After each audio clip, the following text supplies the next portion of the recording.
நீங்களும் தயவு செஞ்சு யோசிச்சு கெரியரை செலக்ட் பண்ணுங்க. ஐஏஎஸ் ஐபிஎஸ் ஆகுங்க, ஃபென்டாஸ்டிக், நல்ல சேவை பண்ணுங்க. லேட்டா வந்து ஐஏஎஸ் ஐபிஎஸ் ஆகுங்க, கிரேட். பிசினஸ் மேன் ஆகி வேல்யூ கிரியேட் பண்ணுங்க, சூப்பர்.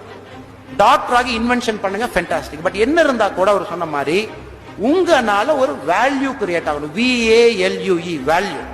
வேல்யூனா பயன். 4 பேருக்கு உங்களால பயனடையும். ஸோ நீங்க எல்லாம் பண்றீங்க, நான் நம்புறேன். ரொம்ப பேசிட்டேன், ஆல்மோஸ்ட் ஒரு 30 minutes 40 minutes ஆஃப் ஸ்போக்கன். உங்களோட பொறுமையை நான் ரொம்ப சோதிக்க விரும்பல. இதுக்கு கொஞ்சம் ஸ்பெஷல் வேற. ஏன்னா இது வரைக்கும் நான் பல மேடையில் பேசியிருக்கேன், பல விஷயத்தில் பேசியிருக்கிறேங்க. ஒரு டைம் நம்ம எல்லா பிரைம் மினிஸ்டர் முன்னாடி கூட கர்நாடகாவில் நான் பல டைம் போய் ப்ராஜெக்ட் பிரசென்ட் பண்ணியிருக்கேன். மன்மோகன் சிங் அவர் முன்னாடி, நரேந்திர மோடி அவர் முன்னாடி, 3 நாள் சீஃப் மினிஸ்டர் முன்னாடி பர்சனலாக பேசியிருக்கேன். அப்புறம் இன்னும் கொஞ்சம் தயக்கம், கொஞ்சம் பயம், கொஞ்சம் பதட்டம். ஏன்னா ஃபர்ஸ்ட் டைம் என்னோட அப்பா அம்மா முன்னாடி நான் பேசுறேன். மேனேஜ் பண்ணி 35 நிமிஷம் 40 நிமிஷம் நான் இன்னைக்கு பேசிட்டேன். ஸோ உங்க எல்லாத்துக்கும் கூட என்னை கூப்பிட்டுருந்தீங்க, அன்பா பண்பா பாசமா கூப்பிட்டுருந்தீங்க. உங்க எல்லாத்துக்கும் என்னோட பெரிய ஒரு நன்றி.